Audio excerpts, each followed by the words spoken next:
મૌધા મામલતદાર કચેરી ખાતે ખેડા જિલ્લા કોંગ્રેસ સંગઠન દ્વારા અનોખું મૌન ધરણું યોજવામાં આવ્યું। ચૂંટણી કે આવેદન વગર માત્ર બેનરો સાથે કરવામાં આવેલા આ વિરોધમાં કોઈ સૂત્રોચ્ચાર કરવામાં આવ્યો નહોતો। કાર્યકરોએ મોંઘવારી, ખેડૂતોની સમસ્યાઓ અને સામાન્ય જનતાના પ્રશ્નોને લઈને મૌન આક્રોશ વ્યક્ત કર્યો હતો। ખેડૂતોને ટેકાના ભાવ ન મળતા ખાતર અને ડીઝલના વધતા ભાવથી મુશ્કેલી વધતી હોવાનું જણાવ્યું હતું। પશુપાલકો પર દાણના ભાવનો બોજ વધ્યો છે, જ્યારે પેટ્રોલ, ડીઝલ અને ગેસની કિંમતોમાં સતત વધારો થતો રહ્યો છે। કોંગ્રેસે આ મૌન ધરણા દ્વારા સરકાર સુધી જનતાનો અવાજ પહોંચાડવાનો પ્રયાસ કર્યો હોવાનું જણાવ્યું છે।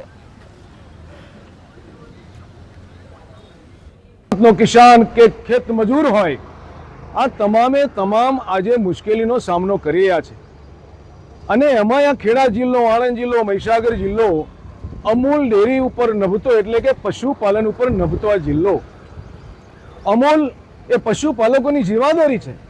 હમણાં તાજેતરમાં 200 રૂપિયાનો એક ગુણે વધારો કર્યો અમૂલ દાણમાં।